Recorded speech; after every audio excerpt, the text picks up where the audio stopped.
zaczynamy po raz kolejny, w sumie już ja drugi raz. Który raz jesteś w Polsce w tym roku? Trzeci, ja jestem drugi raz. A to jest dziwne, bo nigdy nie byłem więcej niż 2 razy od dawna, zawsze byłem tylko raz w roku. A teraz ten drugi, a jeszcze w tym roku jeszcze będę trzeci. Aha, Na święta będę trzeci raz.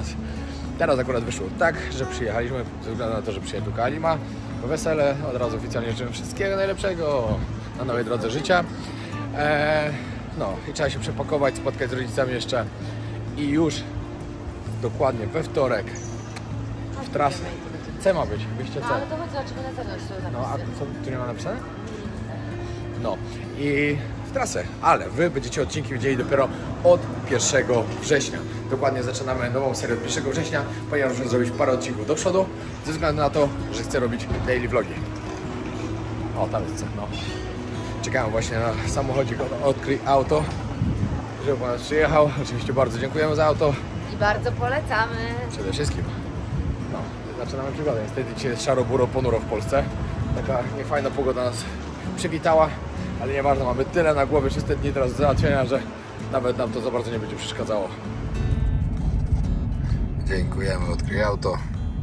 Ruszamy w trasę. Mam dość dużo jeżdżenia tym razem. Minęło parę dni, odkąd nagrywaliśmy, że jesteśmy już w Polsce. Ze względu na to, że mieliśmy dużo do roboty, organizacyjnych spraw przed wyjazdem. No i ja też musiałem dużo bardzo planować z tego, co będzie za parę dni już. Na początku chciałbym Wam powiedzieć tylko tyle, że teraz podpowiadam na parę Waszych pytań związanych właśnie z tym, co będzie w najbliższym czasie. Chciałem powiedzieć, że to jest ostatni taki vlog teraz w tym miesiącu prawdopodobnie. Zrobię jeszcze może koło wtorku jakiegoś live'a, żeby sobie z Wami pogadać, ale we wtorek już będę w podróży. Już dokładnie we wtorek ruszam. Pierwsze 4 tygodnie jadę sam. Do Afryki lecę sam. I o tych 4 tygodniach dokładnie Wam powiem. Nie każdy śledzi Instagrama, do którego Was oczywiście serdecznie zapraszam, ale powiem Wam, od czego zacznie się ta podróż. Czyli na początku będzie to Mołdawia i Naddniestrze. Mołdawia jest jednym z ostatnich krajów, których jeszcze nie widziałem w Europie. W sumie zostanie mi już wtedy tylko Rosja i Islandia. Dokładnie tak. Ale to spokojnie. Na to przyjdzie też czas. Naddniestrze, kraj, który nie jest uznawany przez ONZ, ale jednak jest. Mają swoją flagę, mają swoją walutę, mają swoją armię. Także tam też chcę Wam pokazać. Tym bardziej, że poglądałem trochę na ten temat teraz i już wiem, co tam się będzie działo. Będą bardzo fajne odcinki. Następnie stamtąd lecę do Erytrei. Erytrea jest to taka Korea Północna Afryki. Odkąd uzyskali niepodległość, jest tam jeden władca, który całkowicie wycofał wybory prezydenckie. On ma tylko prawo głosu. Każdy ma tam obowiązkową służbę wojskową. No naprawdę to jest bardzo źle. Naprawdę. Dlatego lecę tam Wam pokazać, jak wygląda ten kraj. Było tam, no, można powiedzieć, że ciężko, żeby dostać jakikolwiek papier, żeby się tam dostać.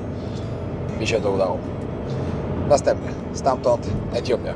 Na początku lecę na północ, zobaczyć wulkan, zobaczyć przepiękne tereny. Tam będzie typowo natura piękna. Także tam spędzę parę dni, później samolotem lecę na południe. Na południu będą plemiona. Z plemion prawdopodobnie odwiedzę 4 różne plemiona. Żeby Wam to trochę nakreślić, będą na przykład, będzie to jedno plemię, które wsadzają sobie te duże dyski do ust. Będzie plemię, gdzie dzieci chodzą na szczudłach, znaczy zrobione z patyką oczywiście. No plus jeszcze inne. Na pewno bardzo Wam się to spodoba, bo ja to chyba tego punktu nie mogę się doczekać najbardziej, chociaż nie, może nie. Jeszcze później będzie coś, czego bardziej się nie mogę doczekać. Stamtąd lot do Libii.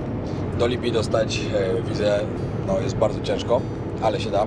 Przeważnie jak są tam wyjazdy organizowane, to trzeba mieć ochronę zapewnioną. Ja lecę na własną rękę, będzie bez ochrony.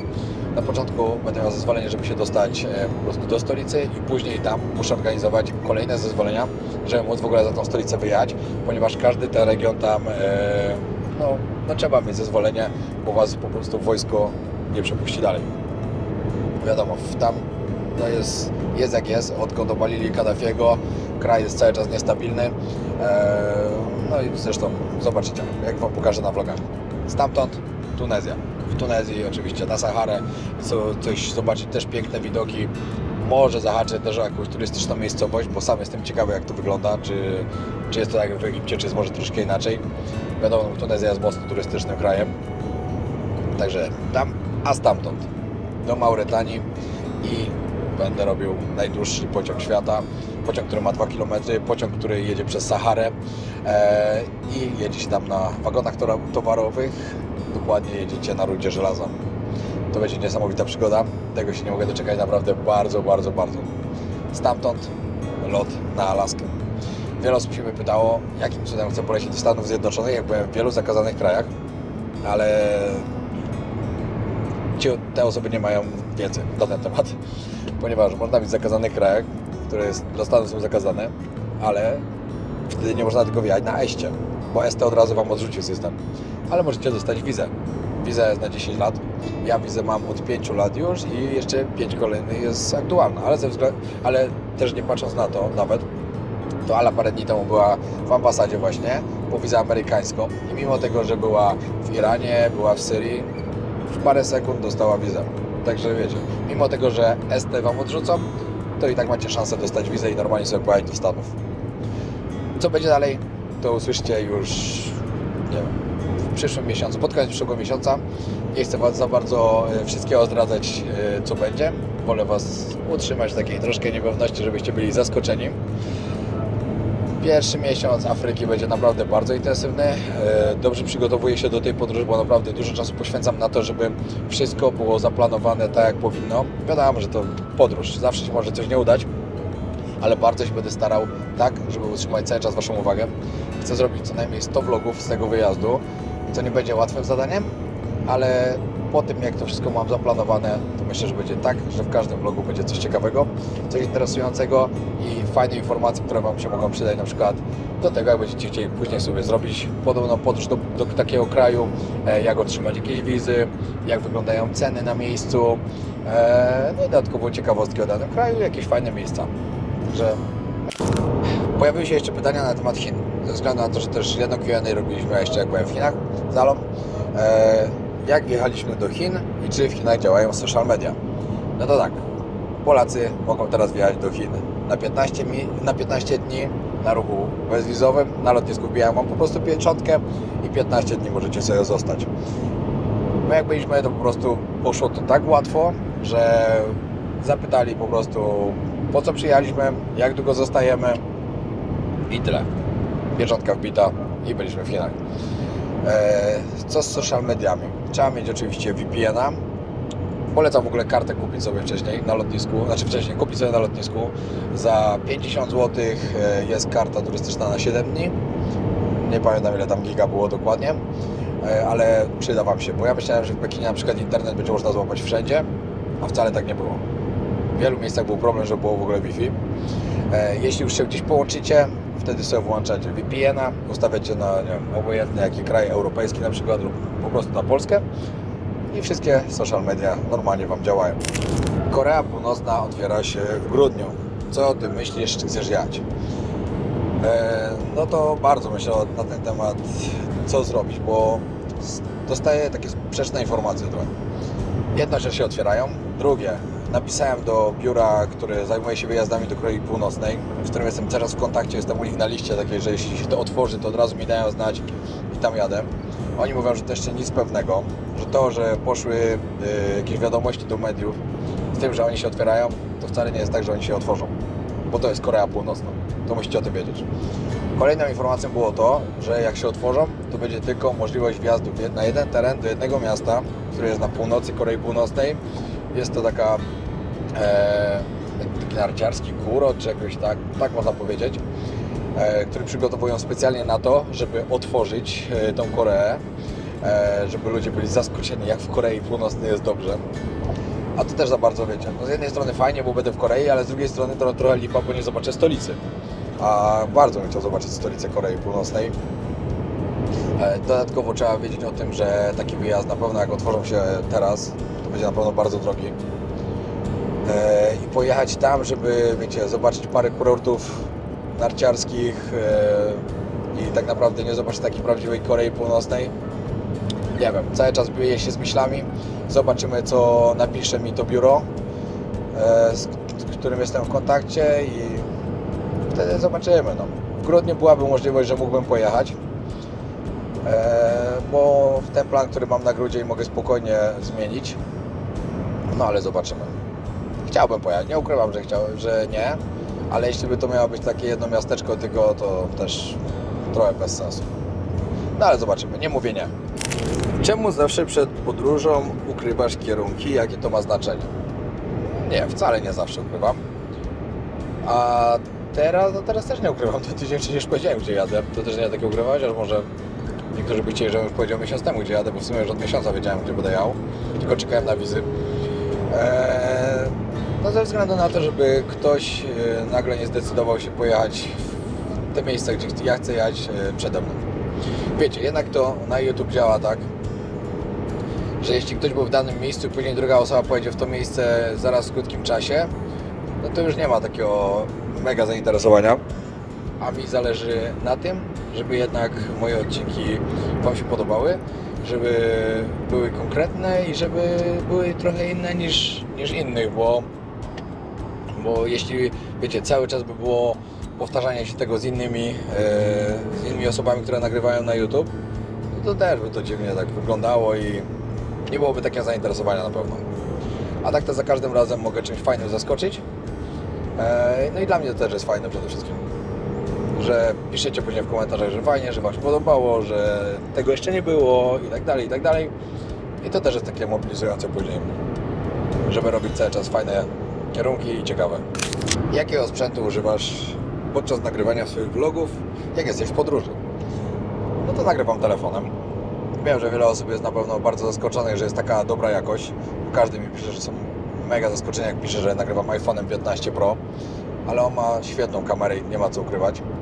Dodatkowo kupiłem teraz mikrofony, nowe DJI Mic 2, ponieważ czytałem recenzję o nich i podobno są teraz numerem 1 na rynku. No i ja też już parę dni używam, jestem zadowolony. I no wiecie, w tej podróży też chcę zmienić to, że poprawić tą jakość. Jednak na głos narzekało dużo ludzi, także będę się starał cały czas je mieć przy sobie.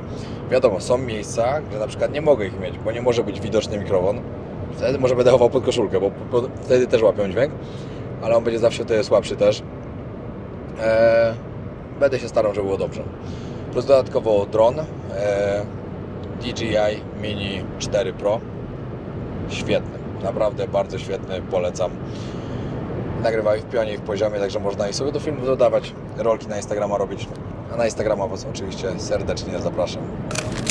Czy Ala się o Ciebie nie boi? Nie. Nie, ale powiedziałam Piotrkowi, że jak będzie w takich krajach niepewnych, to żebyśmy po prostu mieli, nie wiem czy wiecie co to jest taka funkcja znajdź mój iPhone, czy coś takiego, czy znajdź, że można dodać takie jakby śledzenie drugiego telefonu.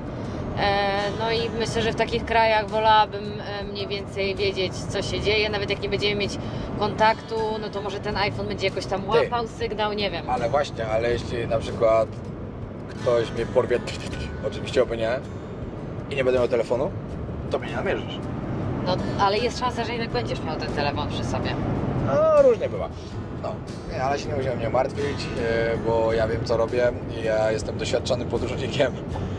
Wiem co mogę, czego nie mogę i wiem na co muszę uważać, mimo tego, że czasem wchodzę w złe miejsca w nieodpowiednim czasie i wielu osobom by się wydawało, że jest źle. Wygląd bardzo pomaga, mi się wydaje. Przede wszystkim mój wygląd bardzo mi pomaga, ale w niektórych krajach też przeszkadzał, bo zwracałem na siebie dużo bardziej uwagę. No, ale koniec końców, tak, nie musi się martwić. Ty, mamo, też się nie musisz martwić, wiecie, nie martwić. Wiecie co, pamiętam jak zacząłem podróżować, mama dzwoniła do mnie dzień w dzień. Totalnie dzień w dzień. Ja mówię, mamo, mi nic się nie stanie. To są tylko podróże. No a wtedy to wiecie, to jeszcze była inna podróż. Wtedy sobie jeździłem Kambodża, Wietnam, Laos, Birma. Takie spokojne kierunki. No, ale jednak mama dzień w dzień musiała zadzwonić się zapytać, czy wszystko dobrze. No ale mama będzie zawsze mamą, pamiętajcie. A teraz mam mamę i Ale.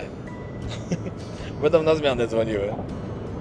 Nie no, tak naprawdę w tych krajach teraz, na przykład w Erytrei będę, w Erytrei nie ma internetu. totalnie nie ma. Kontakt z ludźmi z Erytrei jest tak ciężki, że oni mi na przykład raz w tygodniu tylko odpisują. Bo gdzieś, nie wiem jak to robią, ale gdzieś złapią ten internet i raz na czas odpisywali. Myślę, że jak będę na pociągu jechał w Mauretanii, to pewnie też nie będzie. Jak będę w plemionach w Etiopii, tam w tych wioskach, to wydaje mi się, że też może nie być. Na wulkanie w sumie też nie. O, ale policja jedzie. Ciekawe co to. Co dzisiaj jest? Piątek? O, ale dużo. No. Także będą na pewno kraje, gdzie nie będę miał internetu i od razu Wam zaznaczam. Bardzo chcę robić daily vlogi, bo takie jest założenie, a co najmniej 100 vlogów, ale musicie pamiętać o tym też, że będę w miejscach, gdzie może nie być internetu i nie będę miał jak wysłać materiału. Także musicie to wtedy zrozumieć, że jeśli w jakiś dzień nie będzie vloga, to nie przez to, że go nie nagrałem, tylko przez to po prostu, że nie miałem jak wysłać materiałów, żeby Grzesiu zmontował, żeby Filip zrobił napisy i żeby go wstawić. Pytanie, które nurtuje na pewno bardzo wiele osób. Skąd masz hajsik na podróże? Skądowni. Nie no skąd. No jeśli ktokolwiek ogląda YouTube, wie jak działa YouTube, to wie, że YouTube to jest praca. Na YouTube zarabia się pieniądze. Przez to, że publikuję filmy, ludzie oglądają je, dodatkowo są tam jakieś reklamy wystawione przez YouTube, na tym się zarabia pieniądze. Także właśnie stąd. I współpraca. No i współpracę dodatkowo oczywiście. Plus dodatkowo, wiecie, ma swoją firmę w Tajlandii. No, z paru źródeł po prostu. I stąd te pieniądze na podróże. A Wy, jeśli byście chcieli wspierać mój kanał, to pamiętajcie, że podczas nowej podróży dużo osób o tym może nie wiedzieć, dlatego Wam teraz o tym powiem. Jeśli będzie ruszy nowa podróż, wiadomo, na filmie są reklamy. Jeśli możecie którąś tam po prostu sobie zobaczyć, niech ona sobie przeleci. Takie krótkie, ja nie mówię, że te długie, bo te długie wystarczy 30 sekund można wyłączyć, ale te krótkie, żeby one sobie po prostu przeleciały. Wtedy zawsze taki twórca zarabia pieniądze na tym i jest zawsze łatwiej. Także dziękuję. Dodatkowo oczywiście można na Extreme Hobby kupić jakieś koszulki z podróży wojownika lub cokolwiek innego, suplementy wojownika, które niedawno wyszły. W ogóle suple biorę ze sobą w podróż, bo mega się przydają. Ze względu na to, bardzo dużo będę zmieniał strefę czasową. Sen wojownika sprawdza się idealnie i to nawet teraz sprawdziliśmy to, jak przylecieliśmy do Polski. Zjedliśmy sobie go w samolocie. 10 godzin przespaliśmy tak, że po prostu obudzili nas dopiero jak lądowaliśmy już w Polsce. Zero jetlaga, także idealnie. Dodatkowo energia wojownika oczywiście potrzebne, szczególnie jak się podróżuje z taką intensywnością jak ja. Dodatkowo kręci filmy, cały czas muszę być naładowany energią i kofeiną, a tam jest dokładnie kofeina długo uwalniająca się, czyli która działa przez wiele godzin. Elektrolity, wiadomo, nawodnienie organizmu jest bardzo ważne, także żeby była też energia, no i witaminy, odporność zawsze potrzebna, a Wam polecam. Jakie koszty takiej wyprawy? No to nie wiem. Powiem tylko tyle na razie, że jak kupowałem wizy plus samoloty, no to ceny lotów w Afryce są po prostu kosmiczne. Jak się ma wewnętrzne loty, ok, spoko, ceny są całkiem spoko, jest to parę stówek, ale na przykład za lot z Addis Abeba, czy Ababa, ze stolicy Etiopii do Erytrei i z powrotem kosztuje 4000 zł, a leci się godzinę 25. No po prostu kosmos. I nie ma innego wyjścia, bo na przykład inny lot był z przesiadką w Dżubie, w Sudanie Południowym, gdzie już nie mogę polecieć, ponieważ nie ma tam tranzytu, dowiadywałem się na grupie, nie ma tam tranzytu i bez wizy by mnie nie wpuścili. Wiem, że byłem już w Sudanie Południowym, ale moja wiza jest już nieważna. I dużo takich różnych rzeczy jest tak, że jeśli byście nawet chcieli zaoszczędzić pieniądze, to nie da się ich zaoszczędzić na niektórych rzeczach, na niektórych podróżach i niektóre kraje są naprawdę tak drogie, szczególnie podróżowanie do nich, bo już jak jesteście już w danym kraju, na przykład wiem, że Erytrea nie jest taka wcale droga, w sumie każdy kraj afrykański jest drogi, to wiele osób może o tym nie wiedzieć, bo każdy sobie wyobraża, że spoko, luzik, Afryka tania. Nie, Afryka jest bardzo droga. I loty też tam są kosmicznie drogie i nie wiem, może co miesiąc będę robił jakieś podsumowanie takie, ale nie wiem, czy będę o tym pamiętał. Dam znać. To jest dobre pytanie teraz. Jaki procent osób pytających, z jakiego kraju pochodzisz, nie wiedziało o istnieniu Polski? No to jak byłem na przykład w Sudanie Południowym, pytają się mnie, skąd jesteś? Z Polski. A gdzie jest Polska? W Europie. A gdzie jest Europa? Mówią, na górze, na dole, w prawo czy w lewo. Ludzie tam totalnie nie mieli pojęcia nic poza tym, gdzie żyli. Totalnie zero. No, ale dlatego, że tam edukacja jest na bardzo, bardzo złym poziomie. Większość ludzi tam nawet nie potrafią pisać ani czytać. I to też dlatego. W wielu krajach było tak, że pytali, skąd jesteś, z Polski. A, to przy Rosji. No, prawie. Prawie, no wiecie, no, nie całkiem, ale jakby liczyć Kaliningrad, no to trochę tak, ale ci ludzie na pewno nie wiedzieli o istnieniu Kaliningradu nawet. Ale tak to większość naprawdę, gdzie nie mówiłem, że jestem z Polski, ludzie bardzo, bardzo pozytywnie mówili o Polsce. Jednak Polska w świecie ma dobrą opinię i to jest fajne. Dobra, teraz troszkę poza tym, co jest w podróży, żeby nie cały czas o podróży. Listopad krabi, czy będzie dobra pogoda? Nie da się powiedzieć, jaka będzie pogoda w listopadzie, ponieważ na przykład teraz są powodzie. Są powodzie na Phuket, także w nocy zalewa, ulicami normalnie rzeka płynie, a parę godzin później jest słońce i jakby nigdy nic. Pogoda w tym roku w Tajlandii jest tak totalnie nie do określenia, jaka może być później, jeszcze w sezonie deszczowym, bo tak naprawdę sezon deszczowy już jest. Całą chwilę leje. Także jak będzie w listopadzie, jak będzie na krabi, wielka niewiadoma. Ogólnie jest tak, że wrzesień, październik, listopad to był taki najmocniejszy okres deszczowy, ale to się tak zmienia, że teraz już się nie da powiedzieć. Czego najbardziej obawiasz się w tej podróży? Niczego? Nie, no może tego, że gdzieś nie wpuszczamy do jakiegoś kraju, do którego zamierzam jechać i mam wszystko załatwione, a jednak gdzieś odmówią mi wjazdu. To by było słabe, tym bardziej, że mam przygotowany plan, już powiedziałem, że tam będę, no i jednak to zawiódłbym się trochę. Ale w podróżach tak bywa, także ja też jestem przygotowany na taką ewentualność, szczególnie jak się jeździ do krajów no takich jak jadę teraz, przypuśćmy, no to też jest większe prawdopodobieństwo, na przykład, że mogą mnie nie wpuścić do Libii. Mimo tego, że będzie wszystko załatwione, ktoś mi powie na lotnisku, że nie wjeżdżam i koniec. No i tak może być, no. A poza tym, no nie wiem, że będzie problem z wysyłaniem materiałów, ale to też jest taki bardzo mały problem, bo jeśli w jeden dzień nie wyślę, to wyślę w drugi, a jeśli nie w drugi, to za 2 dni. Nie mam jakichś takich rzeczy, których się tak jakoś boję w tej podróży. Totalnie. Na pewno nie jechać gdzieś, bo to totalnie nie.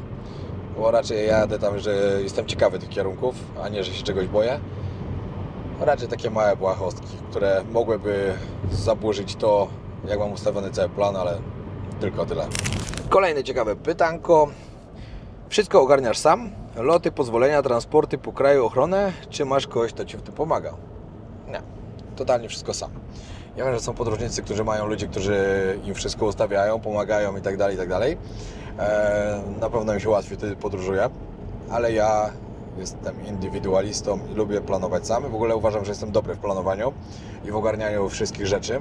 Dodatkowo jest taka strona na Facebooku, fanpage, nazywa się Every Passport Stamp, która zrzesza wszystkich podróżników ze świata, tak, znaczy ludzi, którzy po prostu chcą coś więcej z podróży, że wiecie, ludzie udostępniają swoje kontakty, piszą, gdzie było w danym kraju, co było, co warto zobaczyć i tak dalej. Naprawdę, jeśli ktoś się interesuje podróżowaniem, bardzo warto dodać się do tego fanpage'a.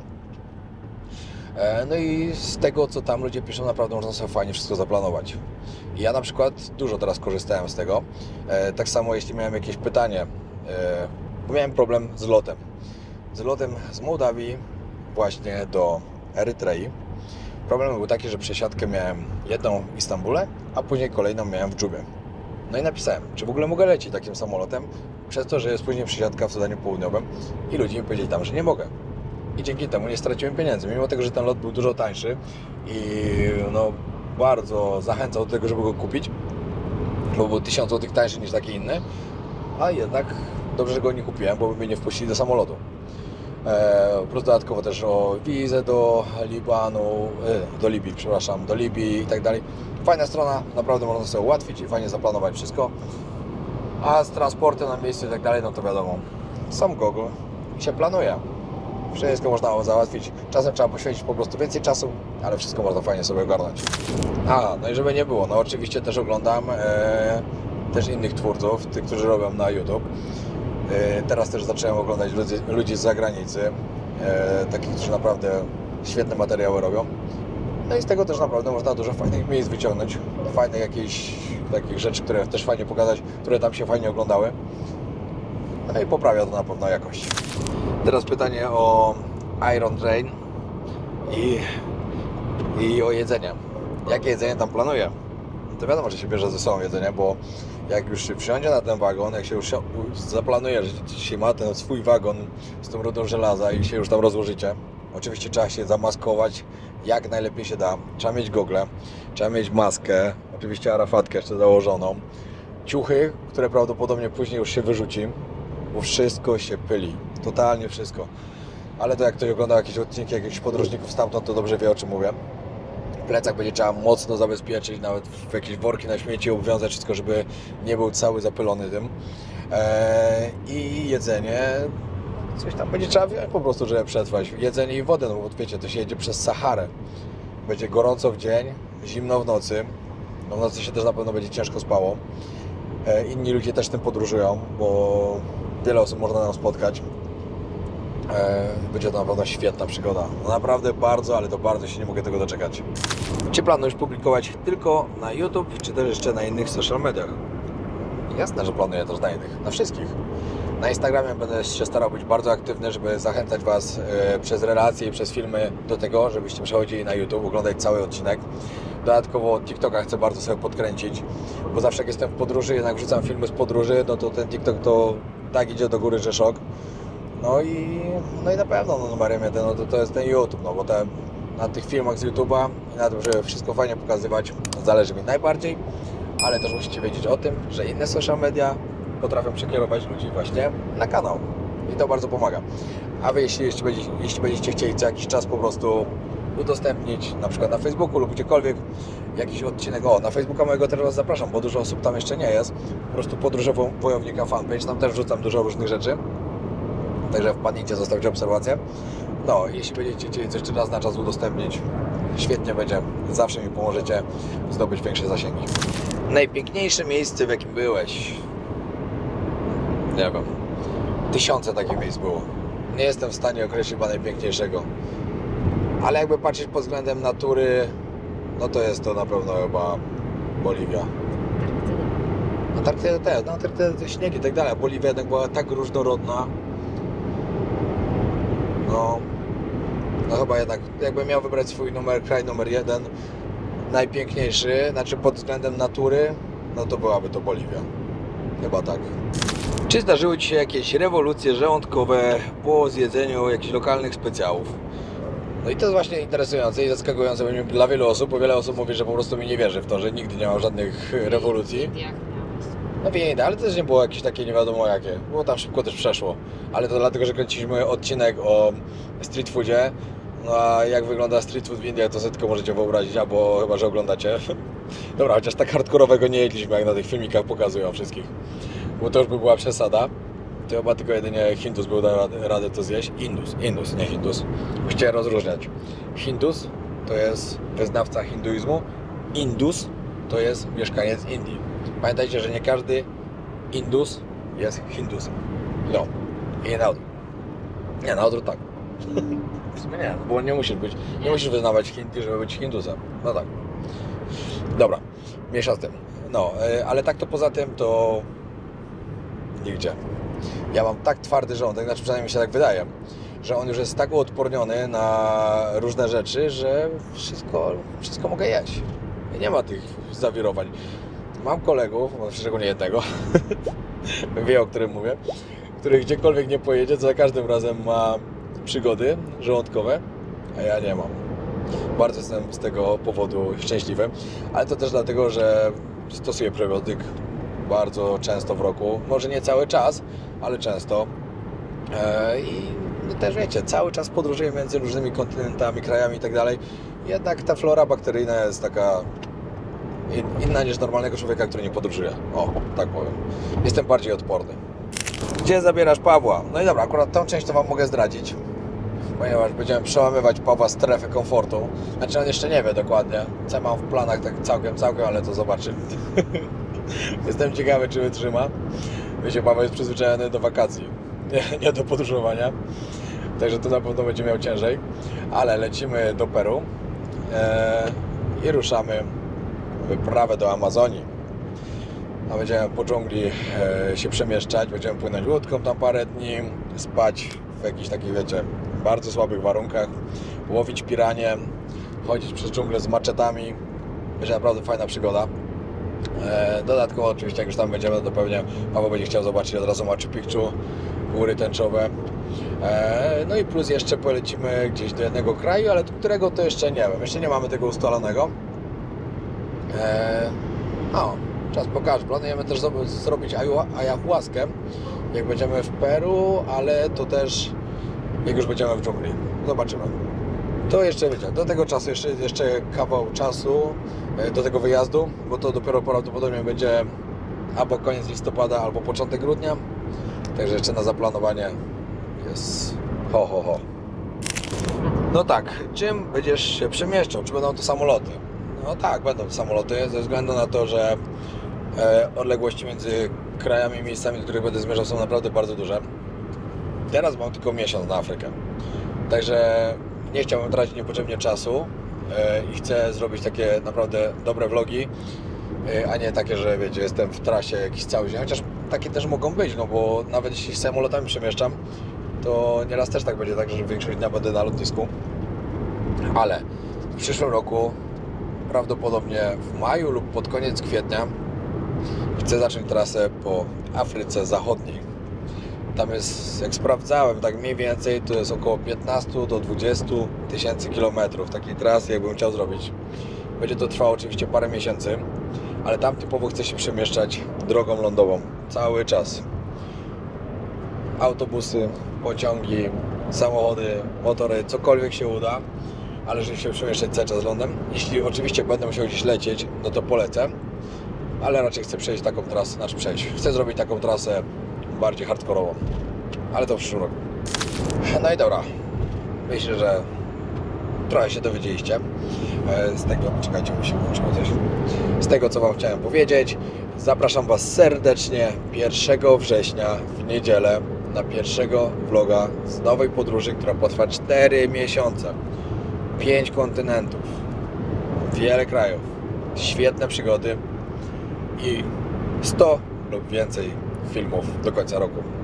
Także nie omincie tego. Jeśli jeszcze ktoś z Was nie subskrybuje kanału, bardzo serdecznie polecam zasubskrybować, żeby nic Was nie ominęło. Jeszcze oczywiście włączyć dzwoneczek, żebyście dostawali powiadomienia od razu jak wleci film. Bo wiele osób na przykład mi mówiło, że nieraz robiłem live'a, oni nie dostawali powiadomienia. Tylko dlatego, że nie macie dzwoneczka włączonego. Jeśli go włączycie, będzie na pewno dużo lepiej. A te osoby, które myślą, że subskrybują mój kanał, lepiej niech sprawdzą, bo nieraz wybija subskrypcję. Dzięki wielkie, trzymajcie się, pozdrawiam serdecznie.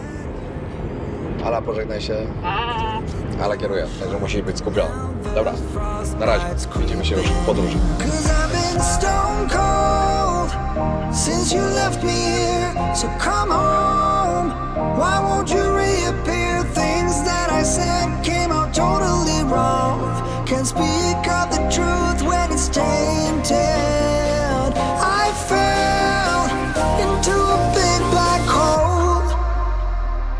It got me stone cold.